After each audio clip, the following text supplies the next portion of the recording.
السلام عليكم ورحمة الله. الحمد لله رب العالمين، والصلاة والسلام على أشرف الأنبياء والمرسلين وعلى آله وصحبه أجمعين، أما بعد. Hadirin mukminin, tuan-tuan muslimin muslimat yang dirahmati oleh Allah Subhanahu wa taala,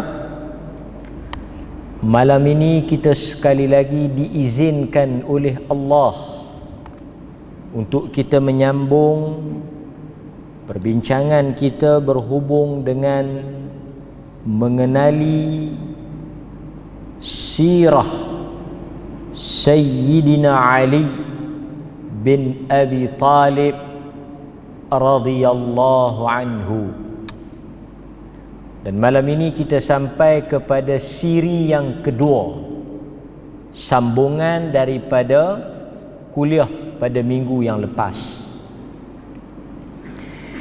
Tuan-tuan, kita semua sepakat,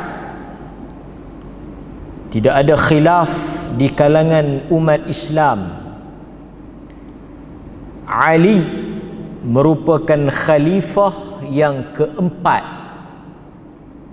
termasuk daripada khulafa,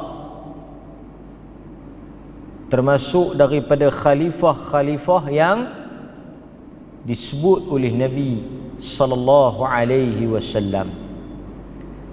Nabi kata, alaikum bisunnati wa sunnatil khulafa ar-rasyidin al-mahdiyyin min ba'di. Hendaklah kamu umat Islam berpegang teguh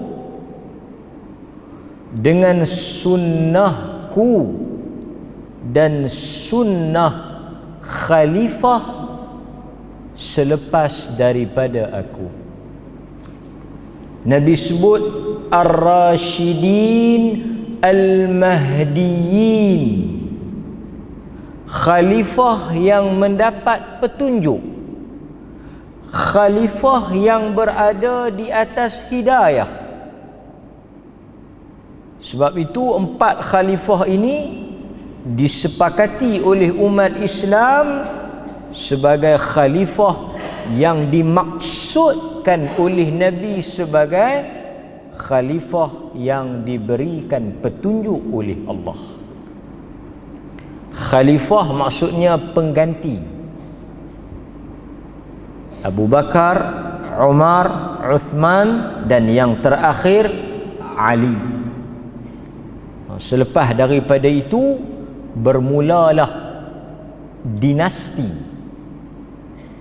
Di dalam sejarah Islam, selepas daripada pemerintahan Ali, bermulalah Bani Umayyah. Selepas daripada Bani Umayyah, Bani Abbasiyah. Ini dia panggil sebagai sistem keturunan dinasti. Itu dalam sejarah Islam.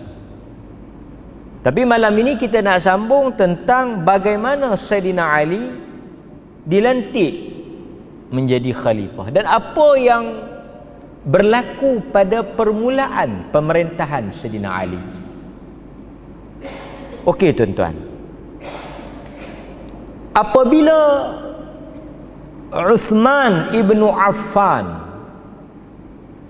radhiyallahu anhu dibunuh, kita tahu Uthman dibunuh pada musim haji pada bulan Zulhijjah. Ali juga dibunuh. Ali dibunuh pada bulan Ramadan tanggal 17 Ramadan. Ali dibunuh pada bulan puasa. Berapa lama Ali memerintah? Sayyidina Ali memerintah lebih kurang 4 tahun 10 bulan. 4 tahun 10 bulan. Lebih kuranglah 4 tahun 10 bulan. Tak lama. Yang paling lama Uthman, Umar. Abu Bakar dengan Ali ni pendek. Ali 4 tahun 10 bulan. Tak cukup satu penggal lah. 5 tahun kan? 4 tahun 10 bulan. Dia bunuh pada bulan Ramadan, pada 17 Ramadan. Okey, tak apa, yang tu di hujung cerita. Apabila Saidina Uthman dibunuh oleh pemberontak, puak-puak yang masuk ke Madinah, yang diketuai, digerakkan oleh Abdullah bin Saba dan juga Al-Afiqi ibn Harb Al-Akki. Ini ketua pemberontak ketika itu. Uthman mati dalam keadaan mengejut. Dalam keadaan mengejut. Menyebabkan tidak ada orang yang diangkat sebagai khalifah. Dibunuh dalam keadaan fitnah, kucar kacir, tak ada siapa nak naik jadi khalifah. Menurut ahli sejarah, umat Islam tidak mempunyai khalifah selama 5 hari. Selepas daripada pembunuhan Uthman, dunia Islam kehilangan pemerintah lebih kurang 5 hari. Dan pada ketika itu, tuan-tuan, pemberontak yang membunuh Uthman mula memainkan peranan. Mereka telah pergi bertemu dengan Ali, mereka telah pergi bertemu dengan Talhah, mereka telah pergi bertemu dengan Az-Zubair, supaya mereka ini salah seorangnya naik ganti Ali, ganti Uthman. Kenapa mereka tak calon diri mereka? Kenapa pemberontak tidak mencalonkan diri mereka untuk diangkat sebagai khalifah? Tetapi mereka telah pergi bertemu dengan Ali, Talhah dan Zubair. Kerana mereka menyedari bahawa umat Islam tidak boleh menerima, dan umat Islam ketika itu sedang marah di atas peristiwa pembunuhan Uthman. Jadi pemberontak yang diketuai oleh Al-Afiqi ini, dia telah buat satu propaganda untuk naikkan sahabat supaya berlaku fitnah, tuduh menuduh. Dan tuan-tuan kena ingat, Ali telah dituduh. Tuan-tuan, ini sejarah. Ali telah dituduh dan dianggap oleh sebahagian pihak dia antara orang yang terlibat, dan dia antara orang yang menjadi dalang kepada pembunuhan Uthman.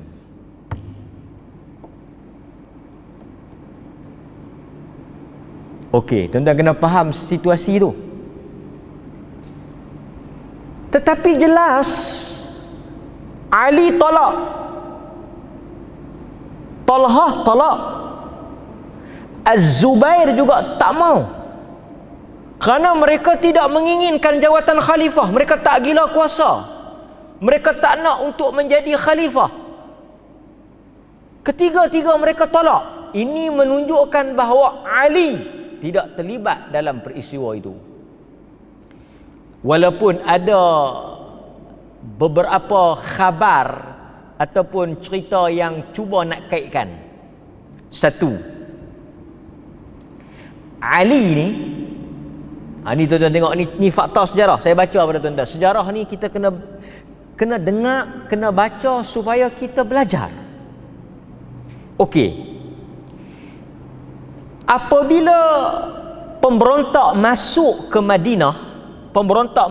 Madinah, kerajaan Islam di Madinah, Uthman di Madinah, sahabat-sahabat kebanyakannya termasuk isteri-isteri Nabi dah pergi ke Mekah. Masa tu musim haji, pergi ke Mekah. Pemberontak dah penuh ni di Madinah. Mereka masuk masa orang mai haji, mereka pun mai sama. Tuan-tuan ingat tak lagi cerita Uthman?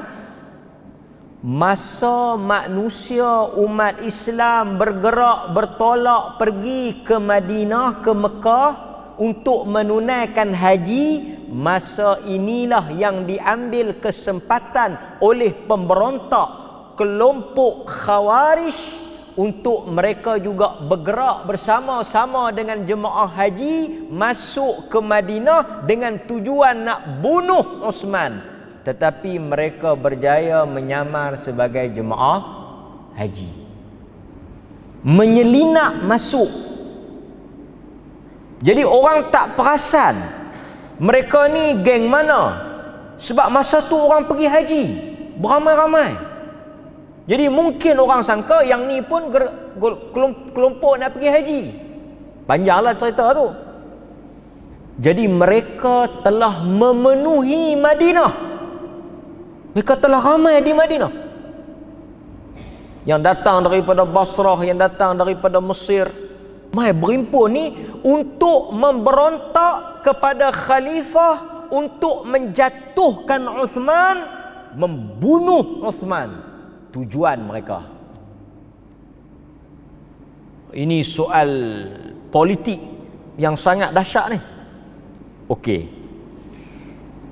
Abdullah ibnu Abbas, tuan-tuan kenal kan, sahabat Nabi dan juga merupakan sepupu Nabi dan ahlul bait, keluarga Nabi. Abdullah ibnu Abbas ini antara kesilapan Ali lah. Mungkin dia ada pendapat dia. Abdullah bin Abbas pergi dekat dia kata apa? Abdullah ibnu Abbas kata, Ali, aku cadangkan engkau keluar daripada Madinah pergi ke Mekah. Pergi duduk di sana. Ini cadangan siapa? Abdullah ibnu Abbas. Abdullah ibnu Abbas kata, Ali, oleh kerana sekarang ni orang-orang jahat telah penuh di Madinah, akan berlaku sesuatu yang buruk, dibimbangi Ali akan diheret sama, Ali akan dikaitkan dengan peristiwa pembunuhan ni, peristiwa yang nak jadi ni. Abdullah ibnu Abbas kata, kau pergilah ke Mekah, kau duduklah di sana, dan nanti kau balik ataupun jadi khalifah ke apa ke, kalau jadi apa-apa di Madinah, orang tak boleh kaitkan hang. Nampak? Ini cadangan yang baik kan? Kalaulah kata orang bunuh Uthman, Ali mana Ali? Orang tanya, Ali mana Ali? Ali di Mekah. Artinya kalau Ali duduk di Mekah, itu menunjukkan bahawa Ali tidak terlibat, Ali tak ada kaitan, kerana kau bunuh dia di Madinah, Ali di Mekah. Tetapi malangnya tuan-tuan, Ali tidak mengikut nasihat ini dan kekal di Madinah. Ini semua menjadi antara punca kenapa ada tuduhan dan kaitan orang yang cuba nak menjatuhkan atau merosakkan nama Ali ni. Mereka kata Ali yang punca. Tuan-tuan kena dengar ni supaya tuan-tuan boleh jelas. Ali tak ada kaitan, cuma dia silap berada di Madinah. Mungkin dia ada ijtihad, mungkin dia ada pendapat, dia nak bela Uthman dan sebagainya, wallahu alam. Tapi Abdullah ibnu Abbas kata, kau pergi ke Madinah, kau pergi ke Madinah. Dan tuan-tuan jangan lupa nah, masa pemberontak sebarkan propaganda, khabar angin, apa yang mereka cakap, antara yang mereka racun, antara benda yang mereka racun umat Islam, mereka kata apa? Uthman, Abu Bakar, Umar telah rampas hak Ali. Jadi kita mari ni nak ambil balik jawatan tu, nak serah kepada Ali. Ini yang kelompok kononnya sokong Ali ni. Dia kata kita mai ni nak menegakkan balik, sesungguhnya Nabi telah menyampaikan wasiat, orang yang akan naik menggantikannya adalah Ali. Tetapi perkara itu telah dikhianati oleh Abu Bakar, Umar dan Uthman. Mereka telah racun umat Islam dengan hadis-hadis palsu ni dan cerita-cerita karut ni, sehingga orang nampak macam Ali pun terlibat. Dan tuan-tuan jangan lupa, antara tindakan Ali ni yang juga kita akan tengok pasal apa dia tak hukum pembunuh Uthman. Pasal apa Ali tak hukum pembunuh Uthman? Ini sejarah dalam umat Islam ni. Tuan-tuan, antara perkara yang menimbulkan lagi sangka buruk, yang menimbulkan lagi syak wa sangka kepada Ali, tahu apa dia? Naik saja Ali menjadi khalifah, ini sejarah. Naik saja Ali menjadi khalifah, antara tindakan dia yang awal, dia telah memecat semua gubernur yang dilantik oleh Uthman, termasuk Muawiyah. Jadi tindakan dia tu macam walaupun ada di kalangan sahabat kata, Ali, kau jangan pecat, jangan tukar lagi gubernur Uthman. Sekarang ni orang tengah semangat Uthman, orang tengah nak tuntut bela tentang Uthman, orang tengah bersimpati dengan Uthman. Kalau kau pecat depa, kau tukar depa ni Uthman lantik. Kalau kau naik, kau tukar depa, nanti orang akan nampak engkau bersama dengan pemberontak. Engkau bersekongkol dengan pemberontak kalau engkau buat tindakan yang drastik ni. Kalau engkau nak tukar boleh, bagi keadaan reda, kau nak susun semula, terpulanglah. Tapi Ali mungkin ada ijtihad dia, ada pandangan dia, ada bacaan dia, dia naik saja, dia telah pecat dan dia telah lantik khalifah gubernur dia sendiri. Ini menimbulkan lagi syak wa sangka. Tuan-tuan pun fahamlah, saya nak cerita banyak pun tuan-tuan sendiri dah tengok macam mana pertukaran kerajaan, lantikan mengikut. Ini adalah satu lumrah, biasalah. Jadi kita belajar sejarah umat Islam, benda yang berulang. Okey. Kemudian tuan-tuan hadirin mukminin, macam mana Ali naik?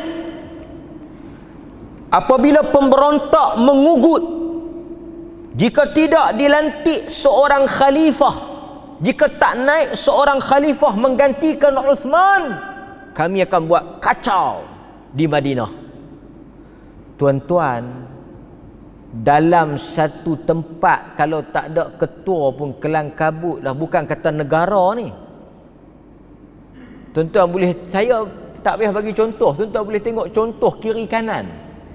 Satu organisasi, suatu tempat, suatu keadaan, satu kawasan yang tidak ada ketua, apa akan berlaku? Tak payah kita pergi contoh besar-besar, kita tengok dalam keluarga kita. Satu keluarga yang diketuai, dikepalai oleh seorang suami, seorang ayah. Kalau ayah tak ada, suami tak ada, dia cempera habis. Ini pula kerajaan Islam. Khalifah tak ada, khalifah kena bunuh. Kawanu tuduh kawani, kawani kata kawanu yang bunuh, kawanu kata kawani yang bunuh.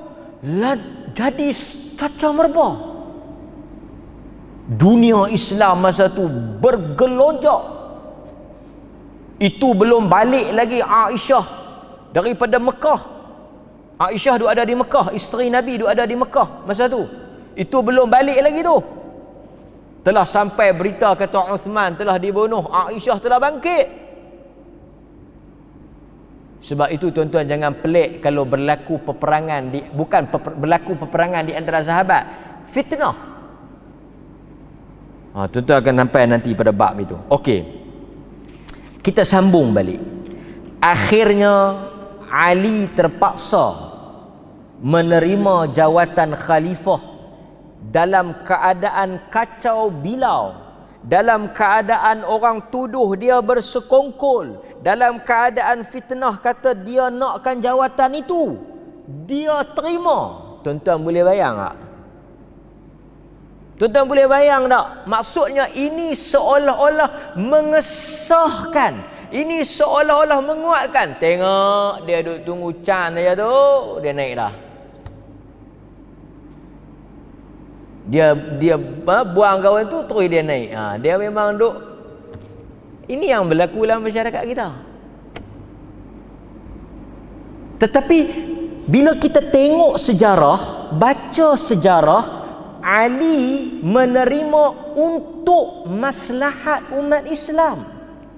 Kalau Ali tak mau terima, apa akan jadi?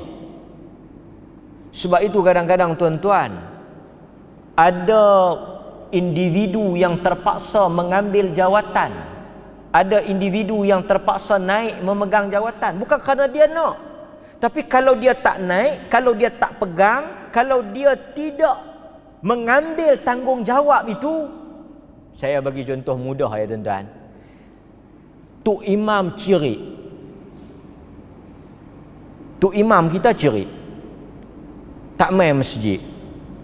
Tuan-tuan tak mau jadi imam. Tuan-tuan pun tahu jadi imam ni susah. Baca kena betul, hukum kena pandai, nak tanggung berapa ramai orang duduk belakang. Bukan calang-calang orang boleh jadi imam. Imam ni Allahu Akbar. Nabi kata salah imam, imam tanggung. Salah makmum, imam tanggung.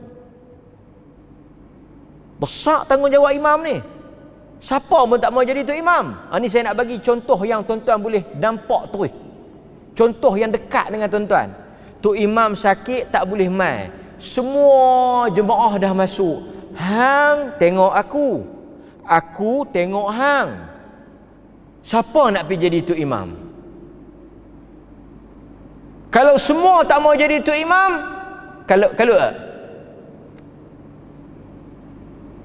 tiba-tiba naik kawan tupi. Mula duk lawan hang tengok aku tengok. Dia mungkin dia boleh baca sikit, dia rasa tanggungjawab. Dia kata kalau aku tak pi ni sampai bila nak ni? Tapi semayang, orang nak semayang ni, orang duk tunggu ni. Tu imam tak ada.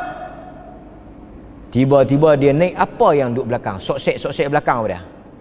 Orang tak kata terima kasih lah, tolong ganti tadi. Alhamdulillah lah, tidak tak mayang kita lah. Duk tunggu tak mai-mai tu imam. Tu imam tak apa sihat, terima kasih. Orang tak terima kasih. Dia memang lama dah duk teringin nak jadi Tok Imam, duk tunggu sana tu. Elok Tok Imam tak mai, dia celapak naik. Betul tak tuan? Orang akan buat spekulasi tu. Ini saya bawa kait dengan cerita Ali ni. Dia terpaksa ambil tanggungjawab tu. Dia terpaksa ambil tanggungjawab. Kalau dia tak ambil, orang tak ada semayang. Tapi bila dia ambil, maka keluarlah cerita-cerita dia yang tak nak singkirkan tu imam, dia buat gerakan, dia nak jadi tu imam semua. Ini yang terpaksa dihadapi oleh Ali. Orang kata lagu tu kat dia. Orang kata dia nak jadi khalifah. Orang kata dia nak jadi khalifah. Walhal bukan dia nak jadi. Kalau dia nak jadi lebih awal daripada tu, dia boleh jadi dia menantu Nabi. Dia menantu Nabi. Dia keturunan Ahlul Bait Nabi, kaum keluarga Nabi. Tapi dia tak mau. Cuma dia rasa tanggungjawab. Dia rasa itu satu benda yang boleh selamatkan orang Islam. Dia ambil. Tuan-tuan kena pegang.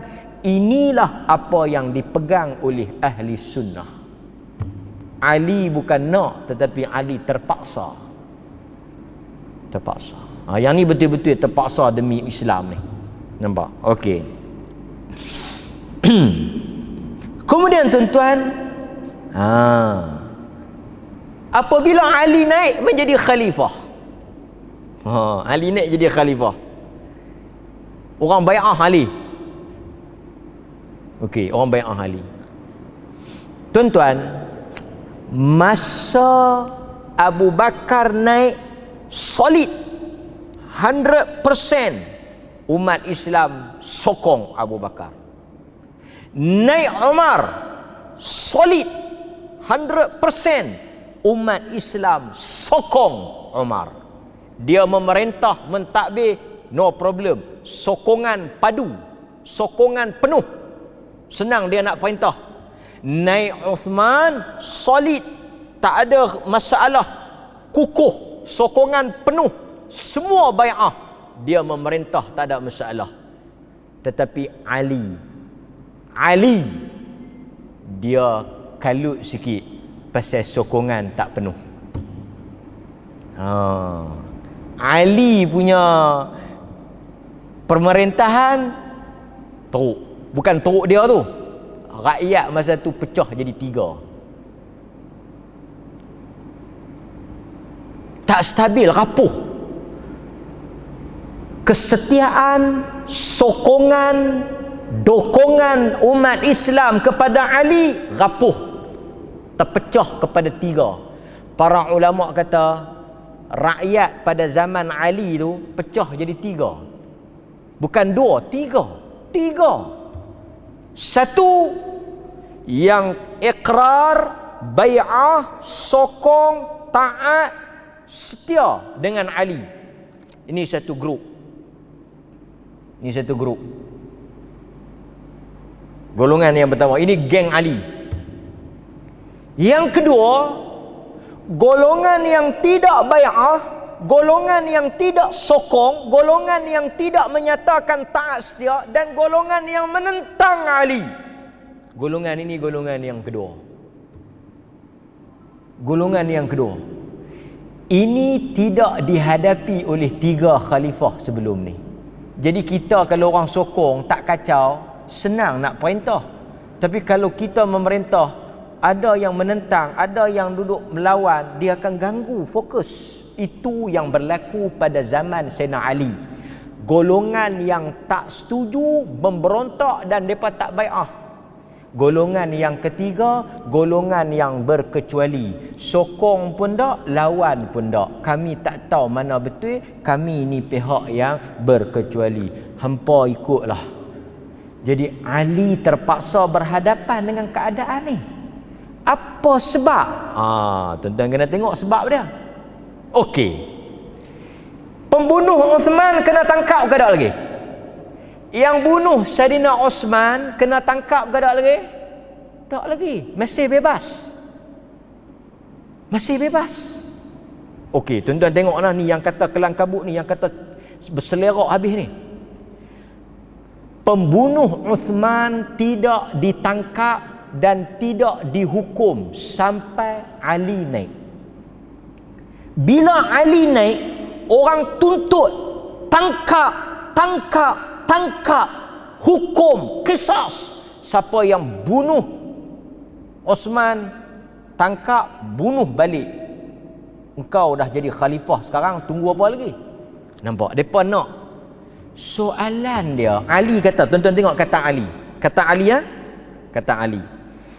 Wahai saudaraku, sesungguhnya apa yang kamu semua sebut dan minta untuk aku laksanakan, suruh tangkap orang yang bunuh Osman, suruh bunuh balas, tegakkan qisas, ambil tindakan, aku pun tahu benda tu, aku pun ada ilmu, akulah tak jahil teruk sampai tak tahu. Ali kata dia pun tahu. Dah tahu tak tangkap. Kita duk desak lu tu lah, kita yang duk luar ni pandailah desak lah, suruh lah, tekan lah, hingat kot luar ni. Dia berkata Ali, pasal apa? Kalau hang tahu kata kena tangkap, hang ada ilmu, pasal apa tak tangkap? Ali kata nak tangkap siapa? Tuan-tuan kalau tuan-tuan duduk pada tempat Ali, tuan-tuan nak tangkap siapa? Siapa dia yang bunuh? Pasal pemberontak ramai. Dan tuan-tuan lagi jadi kelang kabut apabila naik saja Saidina Ali, geng-geng pemberontak ni depa kata apa? Kami bersama dengan Ali. Dan tuan-tuan kena tahu Ali masa tu lemah. Jadi kalau tuan-tuan malam ni bayangkan tuan-tuan di tempat Sayyidina Ali pada zaman tu, pada masa itu, tuan-tuan nak hukum pembunuh Osman macam mana? Nak pergi cekuk siapa? Bukan Ali tak mau, tetapi tuan-tuan, modal ini telah menjadikan apa? Ali tak tangkap.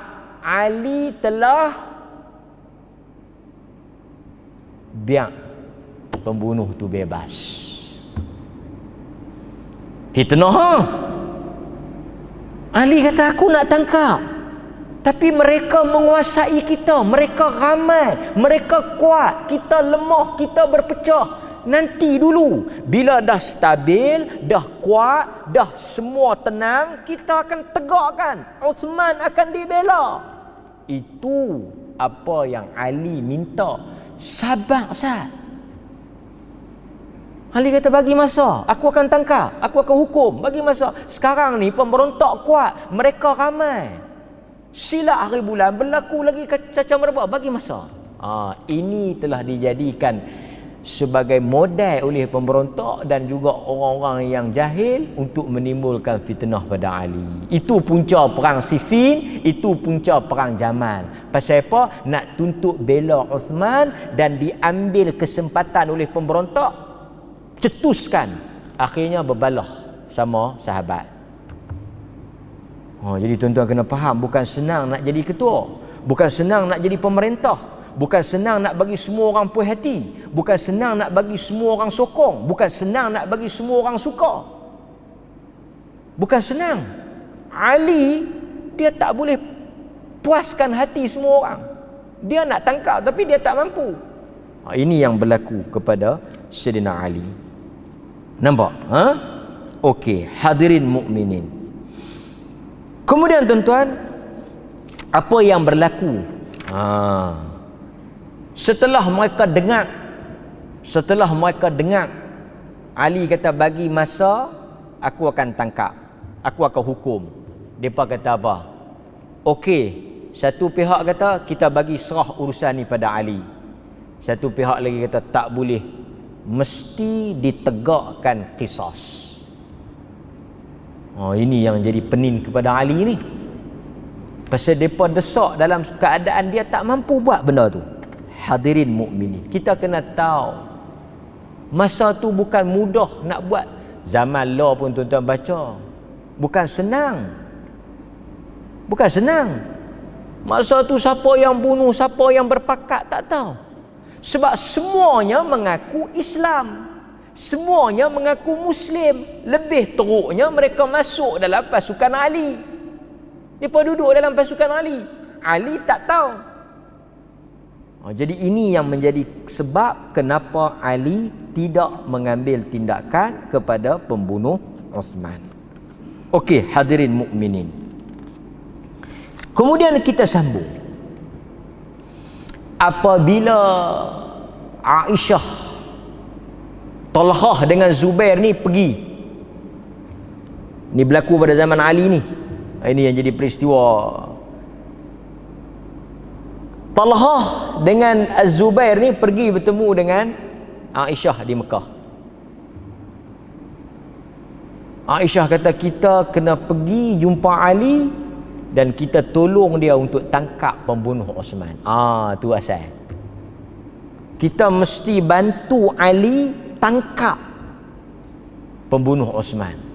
Sebab tuan-tuan kena faham, Aisyah radhiyallahu anha, isteri Nabi ni, masa tu berada di Mekah dan dia tak tahu apa yang berlaku di Madinah.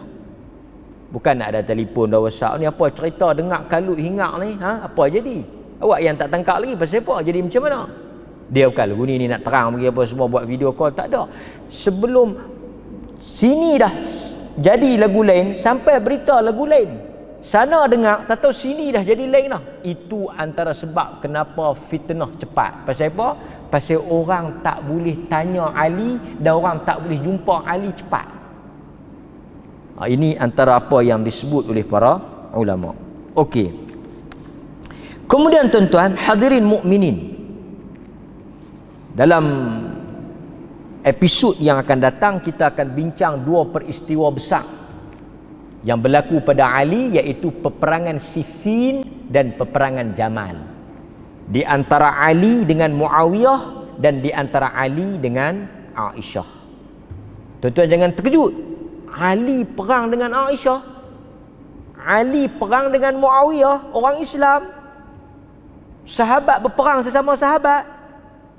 Kita akan tengok puncanya apa dan siapa yang betul dalam kes itu. Ini sebab apa tuan-tuan? Kerana kita perlu belajar sejarah ini. Umat Islam pada zaman sekarang juga bertelagah sesama sendiri.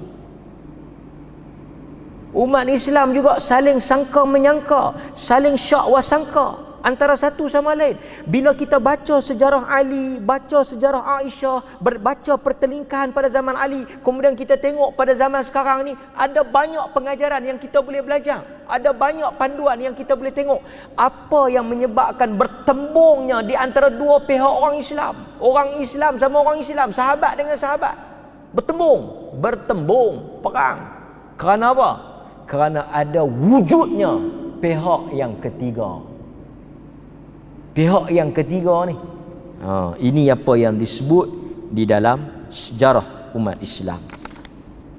Hadirin mukminin, apabila Aisyah bergerak, saya sambung sikit, Aisyah, Talhah dengan Zubair, mereka mari nak bertemu dengan Ali. Ali telah menghantar Qaq ibn Amr, wakil dia, untuk bertemu dengan Aisyah. Ini kita kena faham pasal Syiah tuduh Aisyah ni jahat. Kalau tuan-tuan dengar mana-mana cerita, mana-mana sumber yang kata Aisyah Ummul Mukminin jahat, ini adalah cerita Syiah. Terus terang habaq cerita Syiah. Tuan-tuan dengar kata Aisyah jahat, Aisyah punca, Aisyah lawan Ali, Aisyah saja cari pasal dengan Ali, ini semua cerita Syiah. Ahli sunnah ada riwayat dia.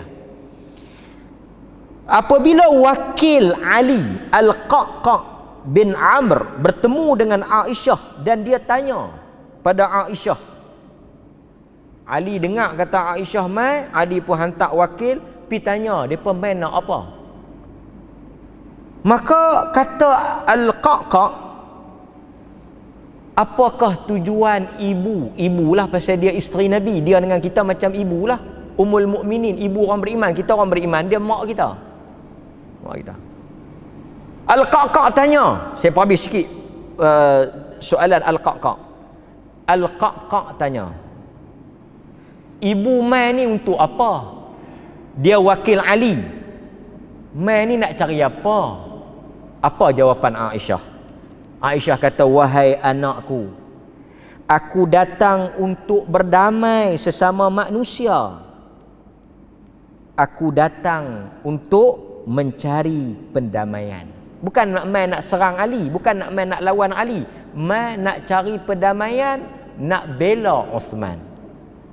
Masa tu ada Talhah. Talhah ni siapa dia tuan-tuan? Talhah bin Ubaidillah Az-Zubair ibn al-Awwam ni siapa dia ni? Talhah ni siapa dia? Talhah, Aisyah isteri Nabi. Talhah ni 10 yang masuk syurga. Az-Zubair ni 10 yang masuk syurga. Ni tuan-tuan, nama bukan calang-calang anak ni, ahli syurga ni. Tanya mai buat apa ni? Mereka kata kami datang seperti mana Aisyah datang untuk mencari kedamaian. Al-Qaq tanya, nak buat macam mana nak berdamai? Cantik bahasa dia. Macam mana nak berdamai? Nak buat macam mana? Mereka kata tidak ada perdamaian melainkan menangkap dan menghukum pembunuh Uthman. Itu yang kami nak. Qaq kata, jika ingin menangkap dan membunuh Uthman, itu adalah apa yang Ali nak. Itu pun Ali nak. Sama, kita sama. Ali pun nak bunuh, Ali pun nak ambil tindakan. Cuma dalam keadaan ini Ali tak mampu. Kata Qaq, kamu pun tidak boleh menangkap orang yang membunuh Uthman. Macam mana nak tangkap? Bukan Ali tak mau tangkap, tak boleh tangkap. Qaq kata tunggu masa Ali mampu, dia akan buat tindakan. Akhirnya Aisyah, Talhah dan Zubair beredar balik. Mereka sokong Ali. Dah sokong, macam mana boleh perang balik? Dah kata sokong, setuju, macam mana boleh Ali perang dengan Aisyah? Ini ada cerita yang akan kita sambung nanti. Sehingga Talhah dan Az-Zubair mati dalam perang tu. Sampai sekarang lah yang jadi Syiah tu, yang jadi Khawarij tu, sampai sekarang ni punca daripada hari tu. Jadi tuan-tuan, dengar satu peristiwa, dengar satu cerita, terjadi apa-apa perkara konflik dan tak kira lah di masjid ke, dalam negeri ke, dalam negara ke, jangan cepat jatuh hukum, jangan cepat buat kesimpulan, jangan cepat buat tuduhan. Siasat, dengar, lebih selamat tutup mulut kita dan serahkan kepada Allah Subhanahu wa taala. Jangan bicara tentang sahabat perkataan yang buruk kerana mereka diredai Allah. Hati-hati tuan-tuan. Wassallallahu ala nabiyyina Muhammad wa ala alihi wa sahbihi wasallam. Walhamdulillahi rabbil alamin. Assalamualaikum warahmatullahi wabarakatuh.